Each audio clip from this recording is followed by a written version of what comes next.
Bismillahirrahmanirrahim. Assalamualaikum warahmatullahi wabarakatuh. Alhamdulillah wassalatu wassalamu ala Rasulillah Muhammad ibn Abdullah wa ala alihi wa sahbihi wa man walah wa ba'd. Fa ya ibadallah, usi nafsi wa iyyakum bi taqwallah faqad fazal muttaqun fala tamutunna illa wa antum muslimun. Faqala ta'ala ya ayyuhalladzina amanu taqullaha haqqa tuqatih wa la tamutunna illa wa antum muslimun. Keluargaku sekalian yang terhimpun di dalam Pertagas, Pertamina Gas, kita mengawali dengan bermohon kepada Allah semoga siapapun yang berada di ruangan ini atau terhubung dalam kajian ini, semoga senantiasa dijaga, diberkahi dan dilindungi dalam kebaikan oleh Allah Subhanahu wa taala. Kita doakan yang bertugas di luar kota. Tadi saya dengar info juga Pak Direktur sedang di Semarang, semoga giatnya dimudahkan oleh Allah dan semoga diberikan keberkahan. Ada satu bagian yang penting amanat Nabi di hadis Muslim pada satu sifat kepemimpinan, bahwa di antara sifat pemimpin dan yang dipimpin itu harus selalu membangun kekompakan dengan nilai cinta dan doa. Ini yang sering dilupakan. Nabi pernah menyampaikan, dan penyampaian ini, hadis ini didokumentasikan oleh Imam Muslim dalam satu kalimat yang singkat, padat tapi mengikat. Khiyaru a'immatikum man tuhibbunahu wa yuhibbunakum. Pemimpin yang baik itu adalah pemimpin yang kalian mencintainya dan ia pun mencintai kalian. Nah, membangun cinta itu salah satu jembatannya dengan doa. Oleh karena itu, di antara doa yang dianjurkan saat Anda memulai pekerjaan, itu bukan hanya untuk pribadi, lancarkan pekerjaan saya, tapi juga sehatkan pimpinan saya. Pimpinan mendoakan sehatkan anggota saya, sehingga semua itu melahirkan sifat harmoni yang memberikan kenyamanan dan kebahagiaan dalam bertugas. Nah, izinkan saya mengawali dengan itu dulu, karena itu di antara sunnah yang seringkali terlupakan, sehingga bekerja itu lebih banyak dilakukan dengan tekanan menyelesaikan tugas dibandingkan dengan rasa cinta untuk bisa memberikan nilai ibadah di dalamnya. Yang kedua, semoga sholat kita diterima oleh Allah Subhanahu wa ta'ala. Nah, yang kedua ini tidak cukup dengan amin, kita harus tahu dulu standar penerimaan itu seperti apa. Dan yang kedua, kenapa harus sholat? Ini poin pokoknya. Mengapa sih umat Islam itu cukup hanya misalnya dengan bersyahadat saja dipandang sudah berislam, lalu berbuat baik? Kenapa mesti ada sholat? Kenapa bahkan yang pokok sampai 5 waktunya? Dan jumlah rakaatnya pun diatur sedemikian rupa, sampai teknisnya pun dijelaskan dengan rinci. Saking rincinya, bila ada yang menyimpang dari rincian itu, maka dianggap sholatnya tidak sah dan mesti diulang. Shallu kama ra'aitumuni usalli. Salatlah kalian seperti kalian persis melihat aku menunaikan salat. Dan dalam salat inilah kemudian ada sanad yang tersambung secara ketat sampai-sampai dalam hadis Muslim nomor hadis 397. Demikian di Al-Bukhari juga diabadikan di nomor hadis 757 oleh sahabat Abu Hurairah. Sanadnya tersambung kepada Khalad bin Rafi Az-Zuraiti, seorang yang sholat di samping Nabi tapi bermasalah sholatnya, lalu Nabi meminta beliau untuk mengulangi sholatnya sampai 3 kali peristiwa itu, hingga beliau berkata, ya Rasulullah au kama qala alimni ma uhsinu ghairah. Ya Rasulullah, tolong ajarkan kepadaku karena aku tak punya pengetahuan lebih dibandingkan dari apa yang telah aku kerjakan. Nah, dari dasar ini melahirkan satu pertanyaan kritis, ya, dan juga perlu argumentasi yang kuat secara syariah mengapa kita menunaikan ibadah sholat. Baik teman-teman sekalian, karena waktu kita sangat padat, ya, kita manfaatkan sebaik-baiknya. Saya mohon izin, kajian kita akan lebih fokus kepada inti materi sehingga manfaatnya lebih banyak kita dapatkan. Sholat satu-satunya amalan di dalam Islam yang mencakup 4 bagian pokok dalam beragama. Jadi ketika seseorang menetapkan dirinya beragama dan ciri satu nilai agama itu bernilai benar, ya, dalam nanti kalau kita mau komparasikan atau kita riset, itu ciri pokoknya ada 4. Satu, ada aspek namanya aspek keyakinan, ya, tauhid atau akidah. Nggak mungkin kan beragama kalau nggak yakin, Ya, karena itu pasal 29 ayat kedua itu mengandung nilai keyakinan. Negara menjamin kemerdekaan tiap-tiap penduduk untuk memeluk agamanya masing-masing dan beribadah menurut agama dan kepercayaannya itu. Ya, jadi nggak mungkin kita bisa menghasilkan nilai kepercayaan dan ibadah kalau tidak ada unsur keyakinan. Atau bahasa kitanya disebut dengan iman. Ya. Nah, iman itu nanti juga dipaku dalam setiap nilai kebangsaan di konteks Negara Kesatuan Republik Indonesia. Ini yang paling membahagiakan. Jadi mau jadi pegawai apapun itu syarat, ya, salah satu syarat yang melekatnya beriman dan bertakwa kepada Tuhan Yang Maha Esa, gitu kan? Ya, kemarin saya di BPK itu ada 11 bab Romawi, 40 pasal. Ya, di bab yang keempat pasal 13 tentang pemberhentian dan pengangkatan itu ada 11 poin A sampai K. Di poin B yang keduanya syarat menjadi bagian dari anggota BPK itu beriman dan bertakwa kepada Tuhan Yang Maha Esa. Baik, di Undang-Undang Pendidikan Sisdiknas nomor 20 tahun 2003 itu kalau kita baca dari poin menimbang ada 4, di poin B-nya saja sudah ada iman. Ya, Undang-Undang Dasar 1945 mengamanatkan pemerintah mengusahakan satu sistem pendidikan ya nasional yang meningkatkan keimanan dan ketakwaan pada Tuhan Yang Maha Esa serta akhlak mulia, baru mencerdaskan kehidupan bangsa. Ya, secara singkat, satu, agama dianggap benar kalau ada doktrin keimanan, ada akidah, ada tauhidnya. Yang kedua, ada ibadahnya. Ya, sebagai pembuktian kita beriman, buktinya apa? Ya kan? Saya beriman kepada Tuhan, kita tetapkan misalnya Allah. Apa pembuktian keberimanan kita kepada Allah? Ya, kan pembuktiannya itu mesti diwujudkan dalam bentuk sikap. Sikap itulah yang disebut dengan ibadah. Nah, konsepsi ini ada di Quran surah ke-20 Thaha di ayat ke-14. Innani anallahu la ilaha illa ana fa'budini. Ya, sungguh aku tegaskan bahwa akulah Allah, satu-satunya Tuhan yang layak dipertuhankan dan disembah. Ketika Anda mempertuhankan aku, fa'budni, maka buktikan kebertuhananmu kepadaku dengan menyembahku. Karena itu namanya Allah punya dua arti. Satu yang dipertuhankan, kan? Ilahun wahid. Yang kedua yang disembah. Ya, jadi yang dipertuhankan dan disembah. Oke. Tiga. Yang ketiga harus punya unsur praktikal atau implementatif dalam interaksi kehidupan. Ya, jadi bukan cuma nyembah Tuhan, bimbingan kehidupannya apa? Implementasi dari ibadah itu. Ya, ciri umat beragama itu kan bukan hanya sekedar saya yakin, beriman, saya ibadah. Terus bukti ibadah itu dibawa dalam berinteraksi hariannya seperti apa wujudnya. Ya, makanya ketika dulu orang itu jujur, orang itu bangga dengan kejujurannya bukan sebagai orang jujur, tapi sebagai muslim.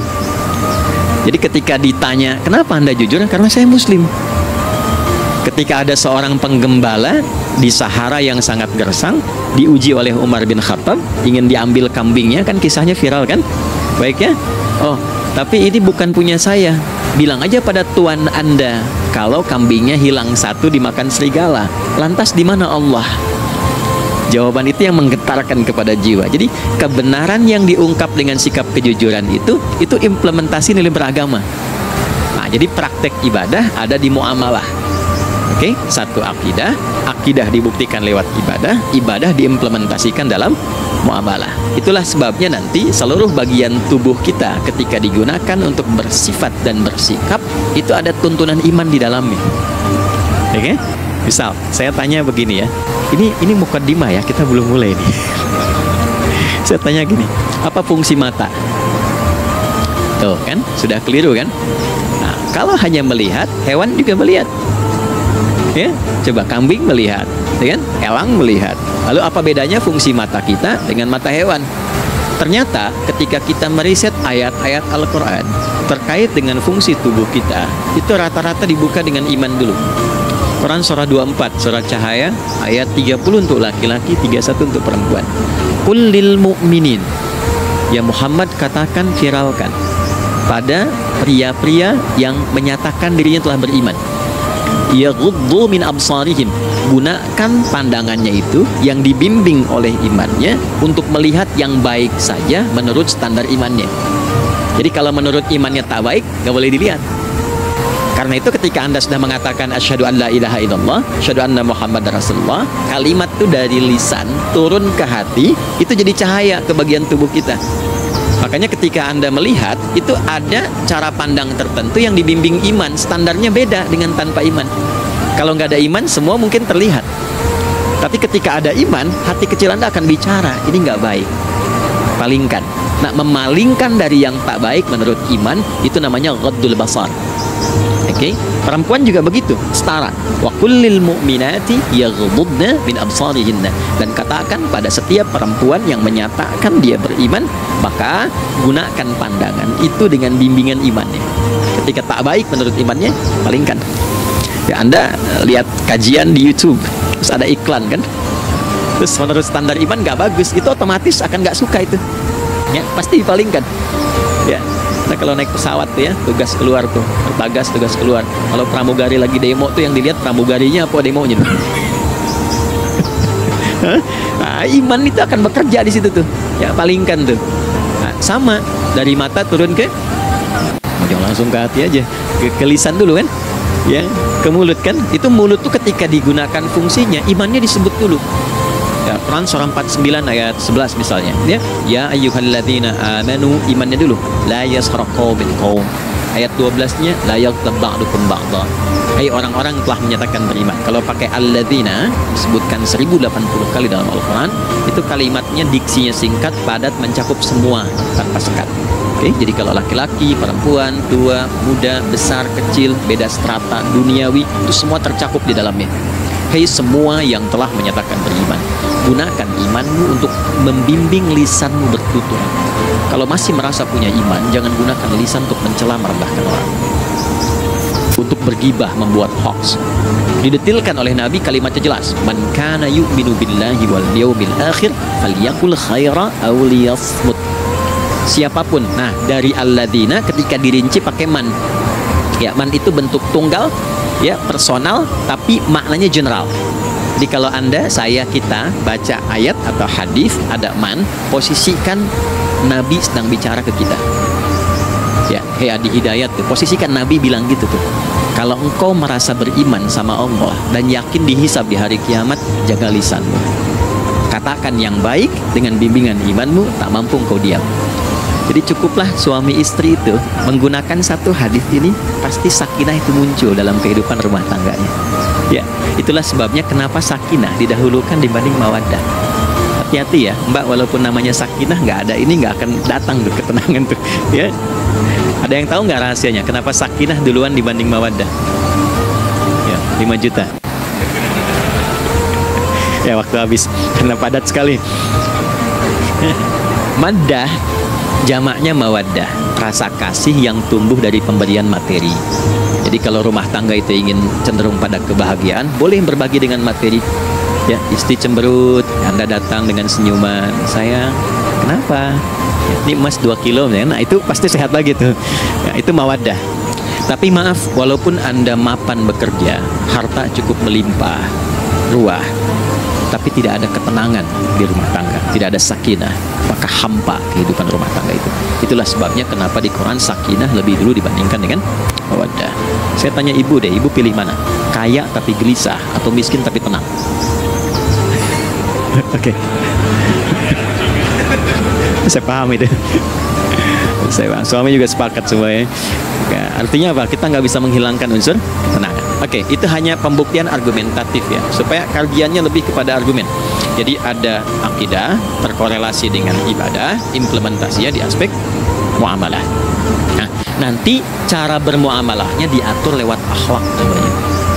Bagaimana bermuamalah yang baik? Kan Anda, maaf ya, berekspresi kepada pimpinan dengan kawan kan berbeda.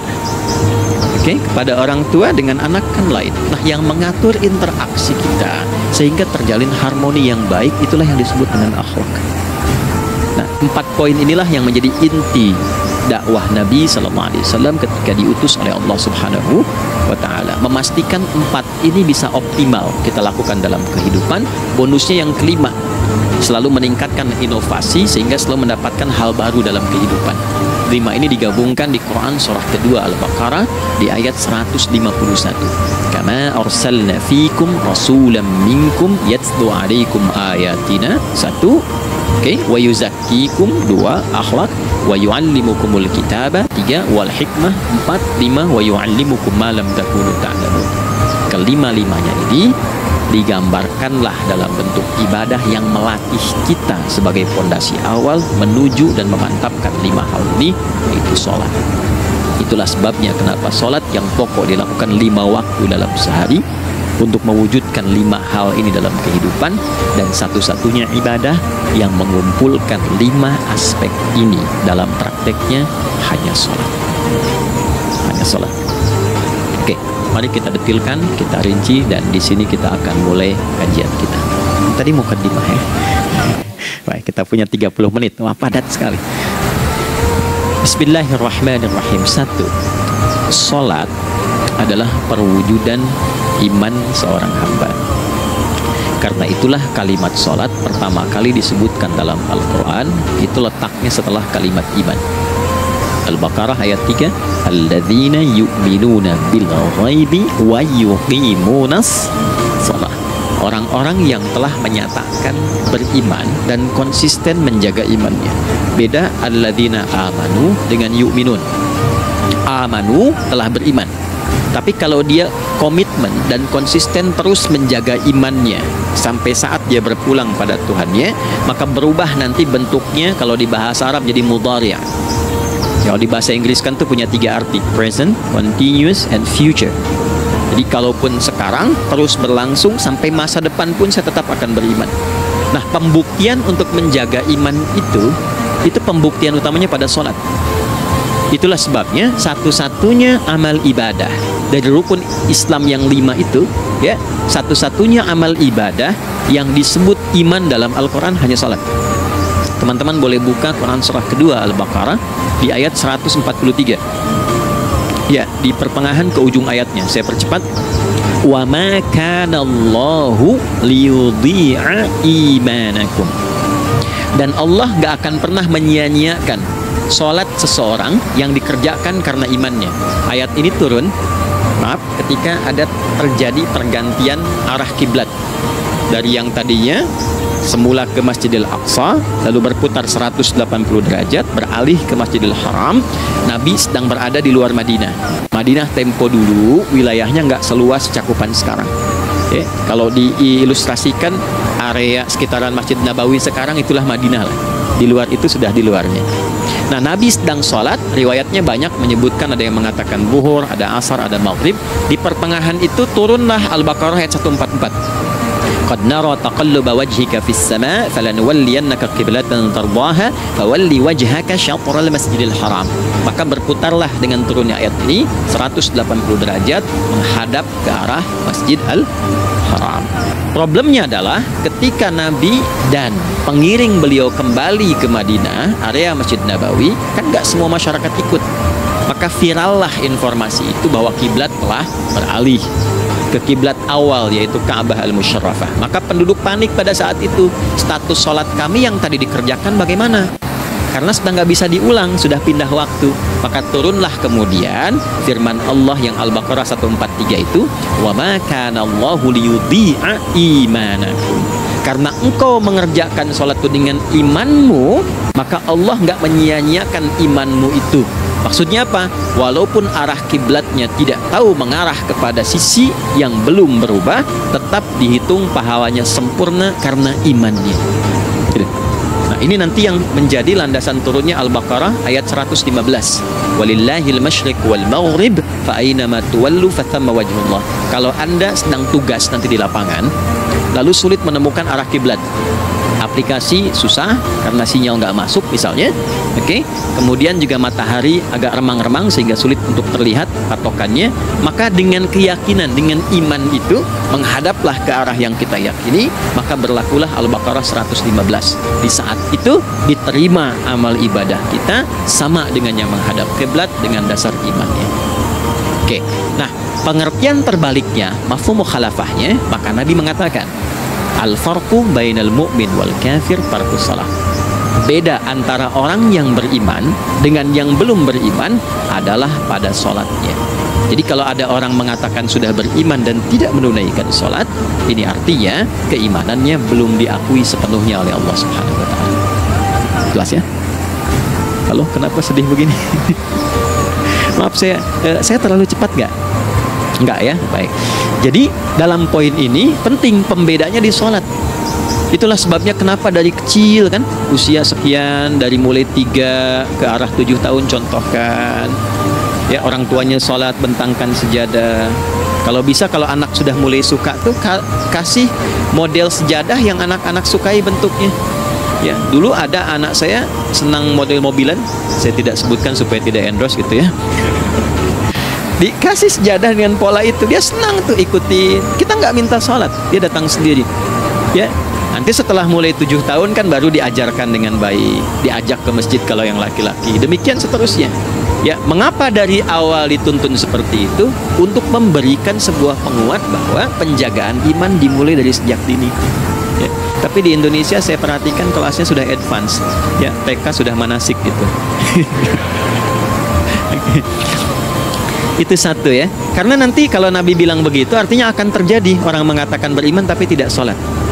Ya, makanya keras dari awal Nabi katakan bahwa pembeda antara orang yang beriman dengan yang baru klaim beriman itu pada sholatnya. Ya, pada sholatnya. Mengerjakan sholat maka sah status imannya, tidak menunaikan sholat maka bermasalah ibadah. Itu poin yang pertama. Yang kedua, teman-teman sekalian, ibadah. Kita lanjut ya. Sholat adalah bagian pokok terpenting dari ibadah. Nah, di sini kita akan mulai membuka sedikit rahasia terkait dengan aspek ibadah ini. Teman-teman sekalian, ternyata sholat ini ketika oleh Allah diturunkan dalam Al-Quran, dalam konteks penunaian ibadah, bukan berarti hanya mengkoneksikan atau mengkorelasikan hubungannya dengan iman saja, bukan. Karena saya beriman, saya buktikan ibadah nyembah Allah lewat sholat. Dalilnya Quran surah ke-20 ayat 14.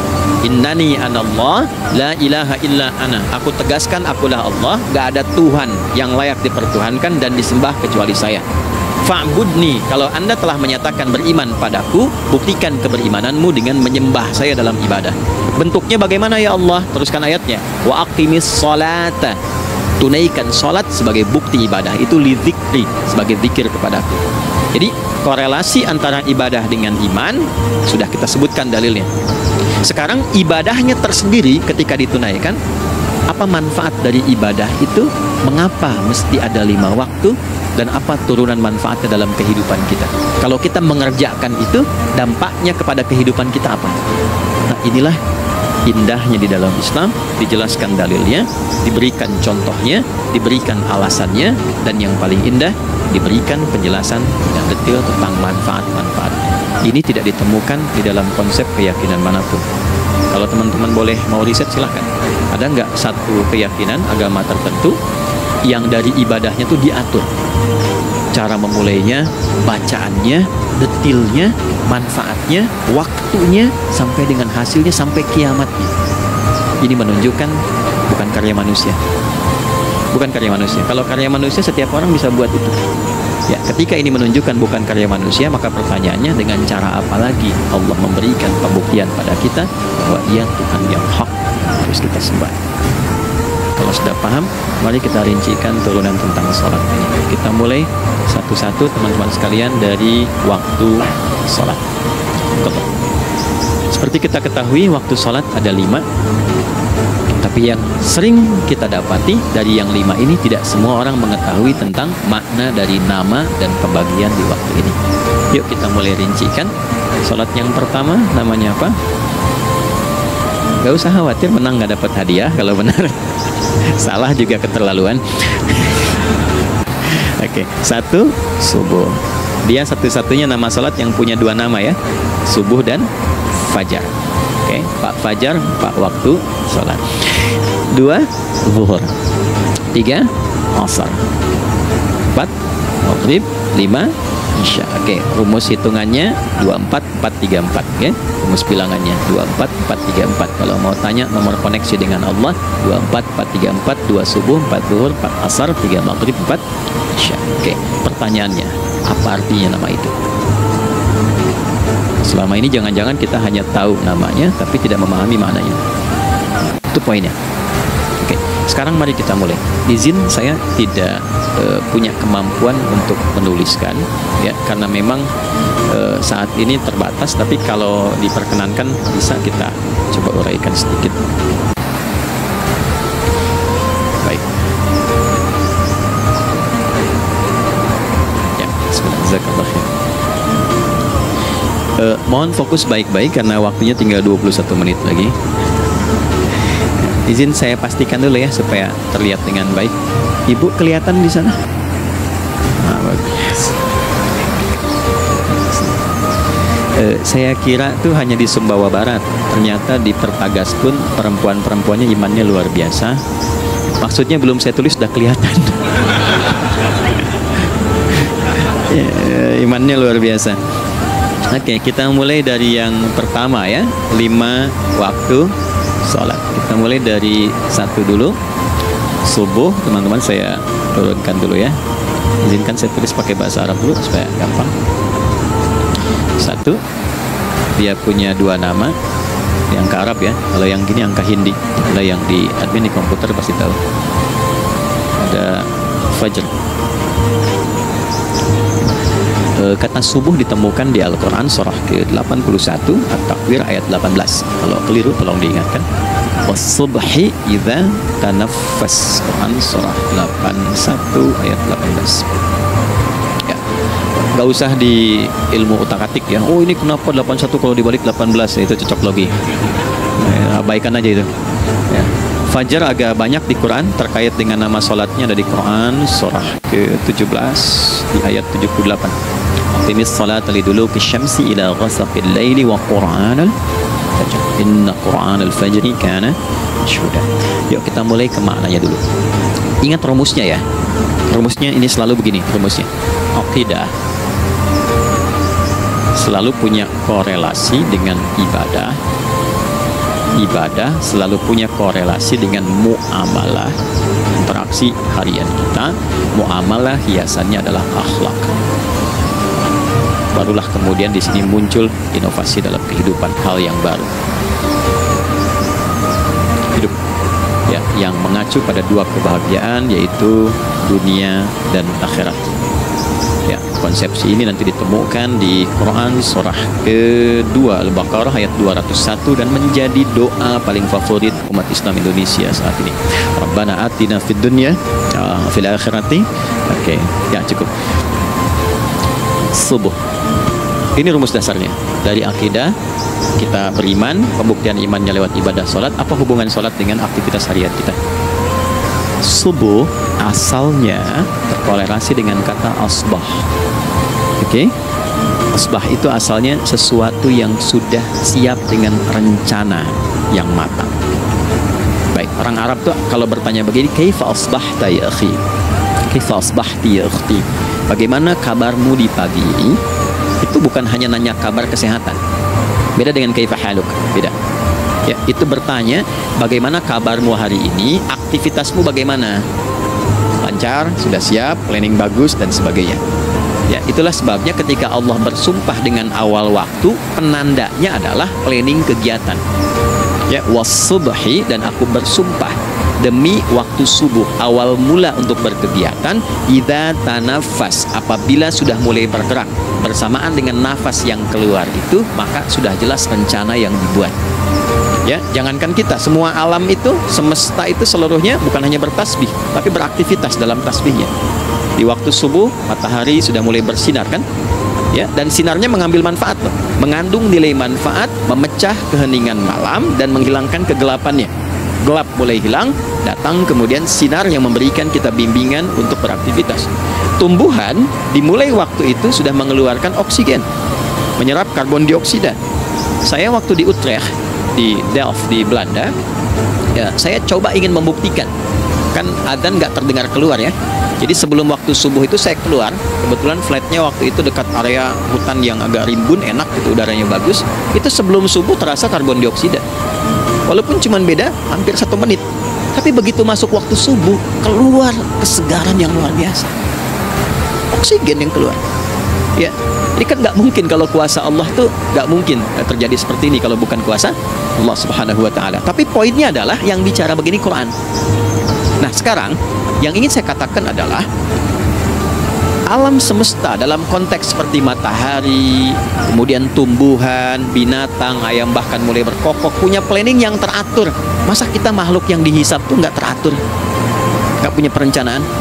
Maka subuh itu mengajarkan kepada kita, jangan sampai ada orang Islam yang punya keimanan lalu menunaikan sholat. Diajarkanlah oleh Allah, setiap masuk subuh itu harus punya agenda yang jelas, planning yang terukur. Jangan terjadi mengaku muslim, beriman, tapi nggak jelas perencanaan hidupnya. Jam 7 mau di mana? Jam 8 kerjakan apa? Anda dari sini ketemu 7 ke 4 atau setengah 8 ke setengah 5, 8 jam kerja. Oke, berangkat jam berapa? Petakan di jalan macetnya di sebelah mana? Ukur sampai kantor tiba jam berapa? Apa yang mau dikerjakan di kantor? Itulah Islam, itulah subuh. Sehingga tidak ada satupun orang Islam di era Nabi mengajarkan beraktivitas kecuali terukur dan teratur. Bahkan Nabi memulai itu evaluasinya di malam hari. Sehingga turun di antara surah Al-Insyirah itu ada ayat yang tegas mengatakan di ujungnya, fa idza faraghta fansab. Evaluasi yang telah berlalu di malam hari, evaluasinya menyeluruh sampai ke zikirnya. Dicatat nih. Ya, aku hari ini secara spiritual itu, mohon maaf, sholat jamaahnya berapa waktu tuh? Dari 5. Oke? Misalnya dari 5 itu cuma 4, berarti koreksi ada yang kurang. 1. Ya. Yang kedua, secara intelektual sudah berapa bacaan yang dibaca saat ini, ilmu yang ditingkatkan, mensyukuri anugerah akal dan sebagainya. Bekerja sempurna enggak? Turunkan ibadahnya bagaimana? Ketika ada yang kurang, istighfari. Ya, sebagai seorang ayah, ada nggak sesuatu yang salah yang dilakukan belum sempurna? Sebagai seorang ibu, anak dan sebagainya, istighfar. Itulah sebabnya sebelum tidur Nabi ajarkan istighfar yang kita tahu 70 kali kan, 100 kali. Yang saya tanya, 1 ke 70 itu istighfar apa saja? Apakah hanya bilangan di lisan? Atau dari lisan diingatkan oleh pikiran, ditembuskan ke hati? Istighfar sebagai seorang ayah yang kurang maksimal melihat anak dengan baik. Anda boleh punya jabatan di kantor, boleh direktur, boleh manajer, boleh macam-macam. Tapi ketika Anda pulang, Anda seorang ayah. Saya di Timur Tengah disebut syekh, di sini dipanggil kiai, dipanggil ustadz. Pulang ke rumah, anak saya nggak kenal itu semua. Anak saya nggak peduli itu semua. Belum pernah seumur-umur saya mengajar, lalu saya pulang, anak saya menunggu depan pintu dan memanggil kiai. Tidak ada. Dia ingin ayahnya, Ya, kenapa nggak kita hadirkan istighfar pertama kita itu karena kita kurang perhatian? Kita kurang perhatian kepada anak misalnya. Saya kalau pulang tengah malam dan semua tertidur, saya lihat satu-satu. Perbaiki cara tidurnya, doa, lihat satu-satu, minta ampun sama Allah. Dan ya kadang sebelum mengalirkan air mata kita nggak bisa tidur karena nggak tahu nanti ketemu lagi nggak di akhirat. Itu poin yang paling penting. Jadi istighfar pertama itu untuk diri kita, ketaatan kepada Allah, untuk diri kita sebagai anak pada orang tua, sebagai suami punya tanggung jawab istri atau sebaliknya, demikian seterusnya. Nah itu kalau sudah kita bisa lakukan, dievaluasi, direncanakan besoknya. Idza faraghta fansab, direncanakan lagi yang berikutnya, besok mau ngapain, tulis malam. Kalau kita biasakan begitu, tidurnya enak. Karena nggak ada beban, damai hidupnya. Dengan teman damai kalau ada perselisihan sebelum tidur. Ya. Jadi nggak ada orang mengigau itu masalah-masalah kehidupan dunia yang belum tuntas. Ini dunia saat terjaga bermasalah, saat tidur pun masih bermasalah. Gara-gara kamu nih, kapan istirahatnya? Ya. Nah, ketika kita bangun dari subuh itu, maka rencana yang sudah kita siapkan itu, teman-teman sekalian, dibawa menghadap Allah supaya minta kemudahan, minta kelancaran, minta pendampingan, minta bimbingan. Itulah sebabnya kita dipanggil sholat di awal waktu, supaya rencana yang sudah kita siapkan itu minta taufiknya, persetujuan dan perlindungan dari Allah. Inilah yang menjadikan rahasia umumnya para sahabat memulai berkegiatan sejak dari masjid. Teman-teman boleh riset ya, hadis-hadis tentang sholatnya sahabat dan kaitannya dengan syuruk dan pekerjaan. Rata-rata memulai dari masjid. Mereka tungguin evaluasi, begitu siap syuruk minta sama Allah, berangkat. Saya mau kasih satu rahasia ya, boleh jadi ijazah tapi di antara kita aja ya. Anda boleh lakukan, berangkat ke masjid itu dengan baik, terus minta misalnya, ya Allah, Kau perintahkan aku untuk berikhtiar, sekarang aku lakukan. Kau perintahkan aku untuk merencanakan, sekarang aku ikhtiarkan. Mohon lindungi, mudahkan, dan berikan bimbingan terbaik untuk mendapatkan hal yang wajar, halal, baik, dan Kau ridhoi. Anda berangkat, pulang. Sebelum nyampe rumah, mampir dulu ke masjid. Masjid terdekat dari rumah aja. Sholat 2 rakaat, gitu. Ya, sholatnya bisa sholat wudhu, tahiyatul masjid, dan sebagainya. Setelah itu pulang.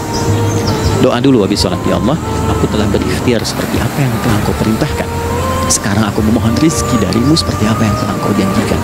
Kalau dengan semua ikhtiar ini belum cukup menurunkan rizki darimu, maka mohon tunjukkan padaku saat ini dengan cara apa lagi aku mesti berikhtiar. Oke? Silahkan Anda pulang dengan suasana itu ke rumah dan lihat apa yang terjadi. Rasakan bedanya, bedakan rasanya, dan pasti terasa bedanya. Gak ada kesan yang lain pada jiwa. Jadi yang dibawa ke rumah itu bukan aura kantor, bukan aura jalan yang macet, tapi ada ketenangan, kenyamanan, dan kenikmatan. Kalau teman-teman mau pakai sunnah sahabat ini dalam dunia pekerjaan dan Anda lakukan, coba sehari ini saja, rasanya pasti beda. Ya, ini bagian pertama. Nah, ketika kita ingin datang menghadap Allah dan mulai membawa rencana kita, kan perlu isyaratnya kan, kapan dimulai? Gak bisa tiba-tiba saya bangun jam 3 langsung sholat subuh, kan tidak begitu, ya kan? Mesti ada satu sinyal dulu, yang dari sinyal itu ada feedback pada diri kita untuk merespon, gitu kan? Nah, pancaran respon atas sesuatu yang memancar akibat satu hal yang terjadi. Kalau di gaya itu kan, kalau ada gaya gerak, gaya dorong kan? Ya, kalau nggak salah F1 sama dengan F2 kan? Nah, gaya gerak sama dengan gaya dorong. Nya dikit, bunyinya kecil kan? Kencang bunyinya, kencang. Terus ada F berbanding lurus dengan P, Pascalnya. Gaya berbanding lurus dengan tekanan, kan? Semakin banyak gaya, semakin tertekan. Nah, respon yang muncul ketika ada satu misalnya gaya, tapi responnya sifatnya materi sifatnya. Ya, misal kalau Anda mau mengebor air, kan? Kemudian keluar, terpancar tuh dari bawah itu keluar misalnya air. Nah, itu namanya infajar. Infajar. Dalilnya Quran surah kedua ayat 60. Wa idzistasqa Musa liqaumihi faqulna idrib bi'asakal hajar fanfajarat min 12 aina. Nabi Musa kata Allah itu kaummu 12 suku minta mata air dan nggak tanggung, setiap sukunya minta satu, katanya supaya nggak rebutan. Maka Allah firmankan, pukulkan tongkatmu yang kayu. Lihat diksinya detail sekali. Pukulkan tongkatmu yang kayu ke batu itu, maka batu itu akan terbelah dan mengeluarkan pancaran 12 mata air. Ya, tongkat kayu dipukulkan ke batu, batunya yang hancur. Karena Musa seorang nabi, gitu kan? Anda punya tongkat emas, pukulkan ke batu, maka keluar 12 air mata. Ya. Nah, ini infajar. Kalau respon yang keluar itu respon buruk, misal dalam nafsu, kan suka ada trigger ya yang memancing respon, terus nafsu keluar kan? Ya, apa saja itu? Lihat gambar yang nggak bagus, nafsu keluar, kan? Lihat sendal bagus, nafsu keluar, macam-macam ya. Nah, itu fujur namanya. Fujur. Hurufnya masih sama, cuma bentuknya berbeda. Fa, jimnya masih ada waw, ada ra-nya. Fujur. Quran surah 91 di ayat 7 sampai 10. Wa nafsi wa ma sawwaha fa alhamaha fujuraha wa taqwaha. Fujur tembus ke nafas, nafas memerintahkan yang buruk disebut su. Nafas ketemu su jadi nafsu. Makanya nama lain fujur itu nafsu. Dalilnya Quran surah 12 ayat 53. Wa ma ubarri'u nafsi innan nafsa la'ammaratun bisu. Ya, la'ammaratun bisu'i illa ma rahima rabbi. Oke, nafas ketemu su. Teruskan. Tapi kalau pancarannya pada sifat yang baik. Oke? Membelah sesuatu yang gelap jadi baik, terbuka, memancarkan respon panggilan yang baik, maka berubah katanya menjadi fajar. Oke? Matahari diperintahkan oleh Allah, diperintahkan membelah kegelapan malam. Keluarlah sinar pertamanya, disebutlah fajar. Kenapa? Karena ada respon kebaikan keluar darinya. Baik, perhatikan baik-baik Quran surah kedua ayat 187. Wa kulu washrabu hatta yatabayyana lakumul khaytul abyadu minal khaytil aswadi minal fajr. Itu untuk matahari. Kita lagi tidur enak-enak, sudah nyiapin rencana malam-malam, tiba-tiba ada panggilan, Allahu Akbar, Allahu Akbar. Itulah tandanya hati kita mengkonfirmasi iman kita dalam diri kita. Cepat, sudah adzan. Pernah begitu? Nah, konfirmasi itulah dalam bahasa lain yang disebut dengan fajar namanya. Datang. Jadi waktunya matahari membelah disebut dengan fajar, konfirmasinya pun disebut dengan apa? Fajar. Ya, jadi bersamaan waktunya dengan dua hal itu, datanglah panggilan. Itu yang dimaksud Quran, hubungan iman dengan konfirmasinya sampai ke sholatnya ada di Quran surah 8 ayat 2. Innamal mu'minuna iman alladzina idza dzukirallahu adzan wajilat qulubuhum iman. Jadi begitu ciri iman itu ada dalam jiwa, dipanggil lewat adzan, kan? Allahu Akbar, langsung merespon, ya Allah sudah adzan. Walaupun setelah adzan ada lagi getaran, baru adzan belum qomat gitu kan. Nah, misal ya. Nah, tapi inilah fajar. Jadi maksudnya rencana Anda ini agak jarang dibahas ya. Mohon maaf, ilmu ini agak jarang. Jadi jangan Anda bilang saya bid'ah, bukan. Ya, bukunya ada, referensinya ada. Cuman karena jarang dikaji, jangan sampai kekurangan pengetahuan menghukumi yang tahu jadi salah gitu. Ini poinnya. Jadi saya kalau bahas satu masalah itu bukunya saya kumpulkan. Tafsir awal sampai akhir yang ada apa, buku-buku tentang sholat apa, baru kita keluarkan jadi bagian topik-topik tertentu yang dibahas. Problemnya ketika membahas tentang ibadah cuma dua.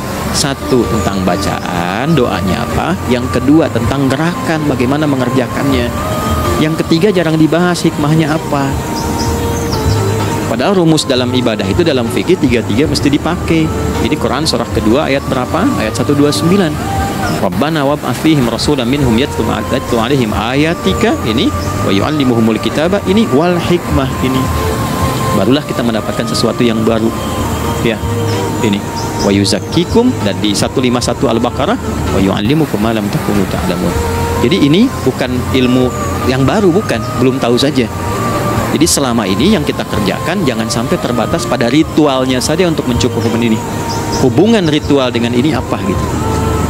Ya, jadi subuh ini mengkonfirmasi bahwa ada satu keteraturan dalam kegiatan kita. Ya, alhamdulillah. 2, siang. Oke, setelah subuh, fajar, sholat apa? Zuhur. Oke, saya tanya pada Anda, zuhur itu artinya apa? Sudah, cukup katakan wallahu a'lam. Waktunya terbatas ya.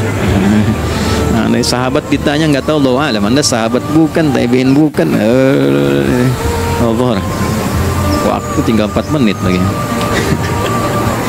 Oke, teman-teman, kalau kita jeli, ini kan sholat dikerjakan di siang hari kan. Siang itu bahasa Arabnya nahar. Naharun itu siang. Tapi kenapa sholatnya zuhur? Kok nggak sholat nahar gitu? Ya, lohor ya, dipaksain tuh.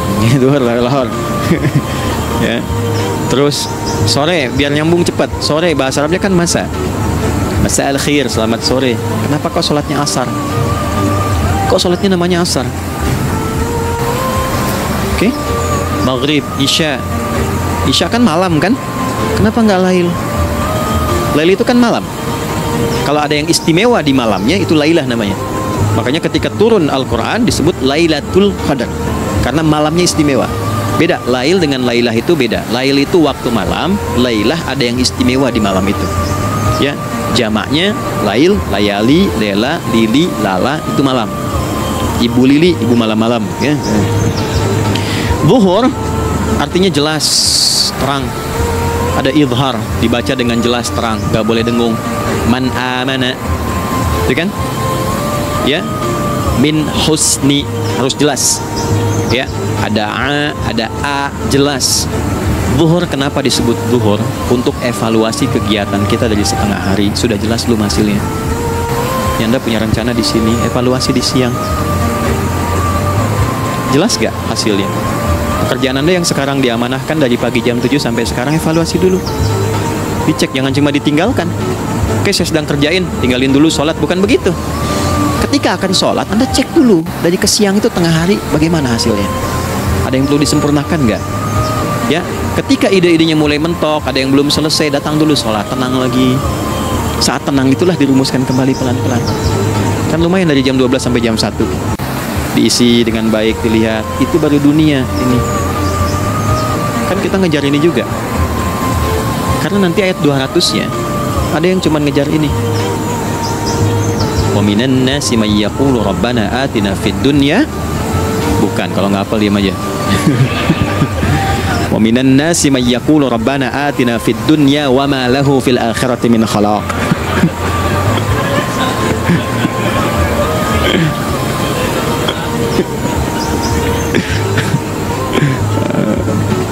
Amin. Dan di antara manusia ada yang fokusnya hanya dunia aja yang dikejar, sehingga nggak kebagian akhiratnya. Padahal dia tahu dia mau pulang.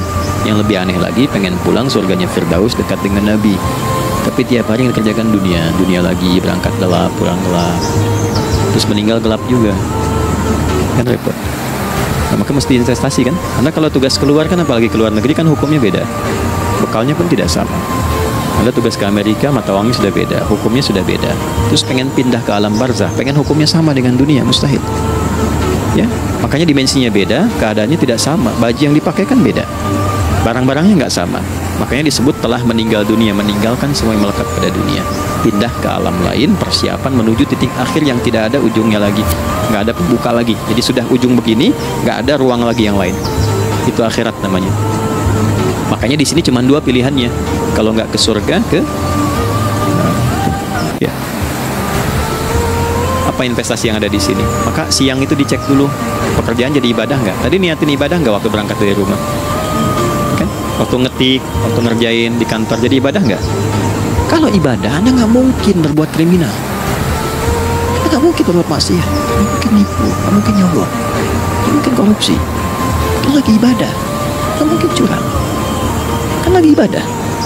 Anta'budallaha ka'annaka tarah. Anda itu mengerjakan segala hal sebagai ibadah, merasa diawasi Allah. Fa in lam takun tarah fa innahu yara. Kalaupun Anda merasa nggak melihatnya, Anda yakin Anda dilihat. Itulah kerja pakai iman, maka ini di bawah lidahnya. Jangan ditinggalkan.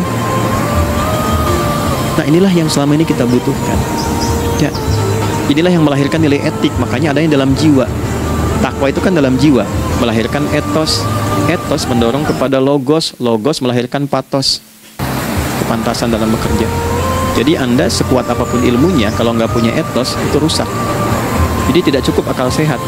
Jiwa yang sehat itu lebih penting. Banyak orang akalnya, saya ingat, akal itu tidak memberikan perintah. Dia hanya merumuskan satu instruksi dalam jiwa supaya mudah dilakukan dan dieksekusi oleh fisik. Jadi akal yang sehat itu seberapa pandai ilmunya, seberapa cepat mengeksekusi perbuatan. Tapi kalau yang dieksekusi itu dari perintah nafsunya, masalah. Habis saja waktunya tuh. Ini gimana ini? Tolong jawab loh. Nah, teman-teman, karena sudah habis waktu jam 1, kita baru zuhur ini. Nah, yang paling menarik itu gini, yang paling menarik, kalau ada orang belum sadar sampai zuhur tentang akibat kehidupan ini, maka muncullah asar.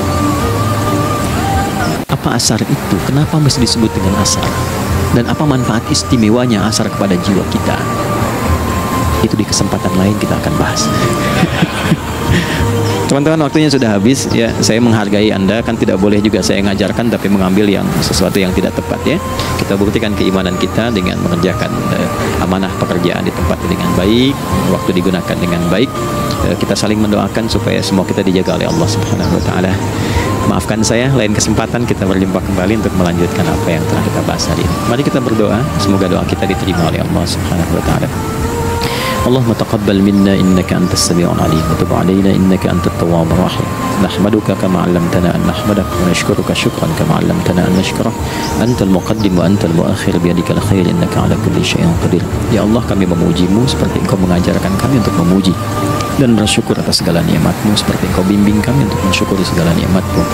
Allahumma salli wa sallim wa barik ala habibikal karim wa rasulikal mustafa al-amin sayyidina Muhammadin wa ala alihi wa sahbihi ajma'in. Ya Allah, anugerahkan kami kemampuan untuk terus bersalawat pada Rasulullah, sehingga dengan itu kami mendapatkan kemampuan yang baik untuk meneladani kemuliaan beliau dalam beraktivitas kehidupan.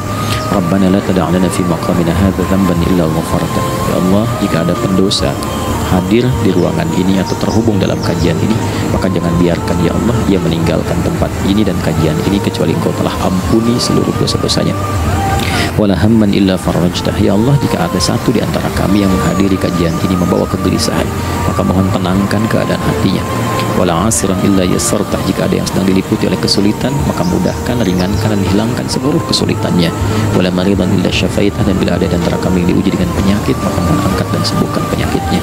Rabbana atina fid dunya hasanah wa fil akhirati hasanah wa qina adzabannar. Wa sallallahu ala sayyidina Muhammad wa ala alihi wa sahbihi ajma'in. Wa akhiru da'wana subhanakallahumma rabbana wa bihamdika nashhadu an la ilaha illa anta nastaghfiruka wa natubu ilaik. Walhamdulillahi rabbil alamin.